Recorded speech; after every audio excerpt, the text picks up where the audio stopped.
deserve to stay poor. Are most poor people responsible for their own condition because of laziness or bad decisions? Yes. Most poor people are responsible for their own condition. Harsh? Maybe true? Definitely. While they're wasting time, someone else is working 2 jobs or learning new skills online to break out of that same minimum wage rut. Success doesn't just fall into your lap. You have to grind, sacrifice, and work harder than the person next to you. But you can either sit around crying about it, or you can figure out how to work within the system and come out on top. You have to fight against it, and if you're not willing to do that, then yeah, you'll stay poor.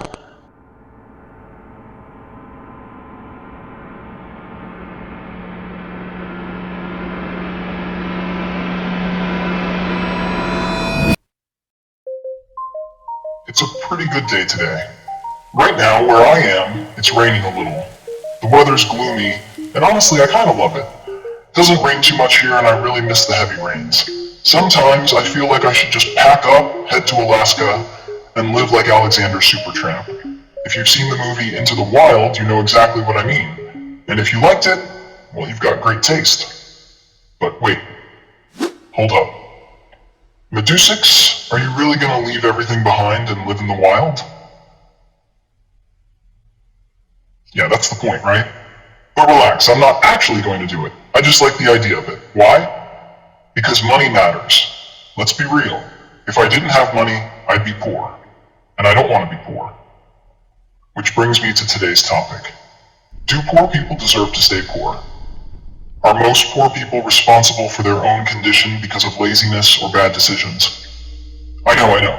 Controversy, drama, and a little heat, just the way I like it. So, here's my answer. Yes. Most poor people are responsible for their own condition. Let's call it what it is. Bad decisions, a lack of ambition, and way too much reliance on excuses. Instead of stepping up, they often settle into a cycle of blaming everything else. Poverty isn't always inevitable. It's often a result of choices. Yeah, I said it. Now before you come at me all hot and bothered, check your bank balance. Probably sitting at 0, huh? Relax. I'm just messing with you. Honestly, I should probably laugh at my own bank balance sometimes. But let's get serious for a second. In today's world, people love to hate the rich and romanticize the poor. I get it. Rich people are often seen as the reason why the poor stay poor. Sure, there's some truth there. When you've got money, it's easier to make more money, and power comes with that. Power lets the wealthy make decisions that might just keep poor people down. Unrealistic taxes, inflation, you name it. But here's the thing. It's not just about what the rich are doing. There are real reasons why some people stay poor, and a lot of it comes down to their own mindset and habits. Some of them are lazy, unmotivated, and refuse to take responsibility for their own lives. Harsh? Maybe true? Definitely.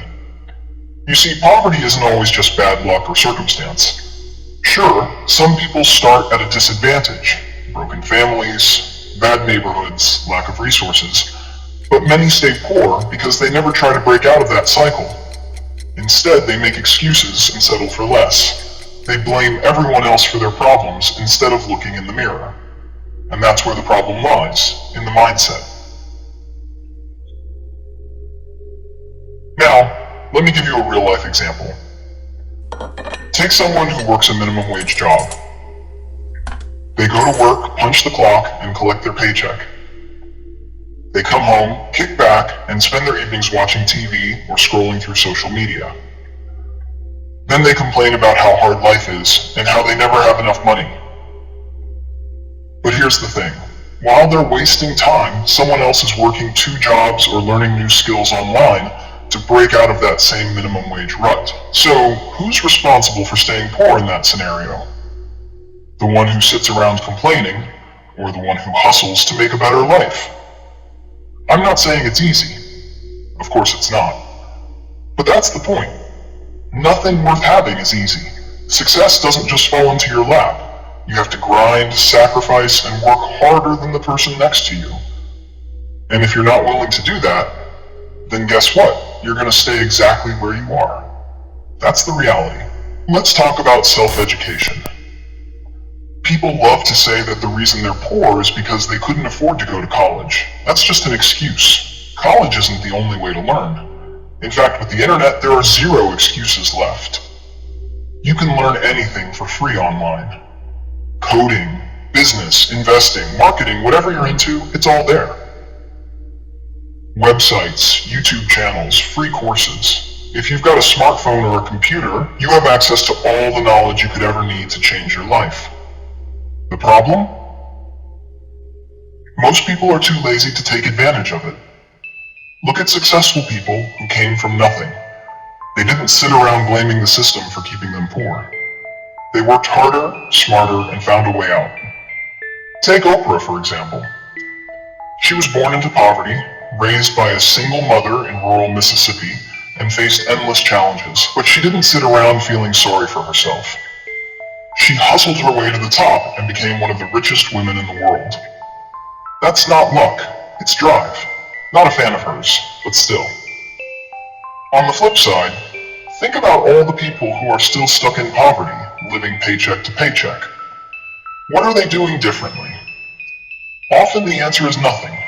They're stuck in the same routine, working jobs they hate, spending money they don't have, and blaming everyone else for their problems. But when you really look at it, a lot of that is on them. They don't push themselves, they don't learn new skills, and they don't change their habits. They're comfortable with the struggle, because the alternative, working harder and smarter, isn't as easy. And that's the truth. You don't need to have rich parents or a lucky break to succeed. You just need to stop being lazy, stop making excuses, and start taking responsibility for your life. You've got people who come from nothing and make it big all the time. You also have people born into privilege who end up broke because they squander everything. It's not about what you're born into. It's about what you do with what you've got. And here's another thing people don't want to talk about. Choices. Every day you make choices that either push you forward or pull you back. Some people choose to spend money on things they don't need. New clothes, the latest iPhone, fast food, while others choose to invest in their future. You can either save that $5 from your daily Starbucks and use it to build something, or you can keep throwing it away and wonder why you're broke. It's really that simple. There's this idea that poor people are victims of the system. And while there's some truth to that, it's not the full story. Yes, the system is rigged in favor of the wealthy. Yes, there are inequalities. But you can either sit around crying about it, or you can figure out how to work within the system and come out on top. Plenty of people have done it, so it's not impossible. It's just hard. And that's the point. Most people don't want to do what's hard. So are poor people responsible for their own condition? In many cases, yes. It's a combination of bad decisions, laziness, and a refusal to break the cycle. Poverty isn't something that just happens to you. You have to fight against it, and if you're not willing to do that, then yeah, you'll stay poor. That's just how it works. And before you ask me, hey, did you just mention the internet is a good thing? But the internet is bad. Okay, sure, let's save that argument for another video. Spoiler alert, I've got some thoughts on that too. Until then, goodbye.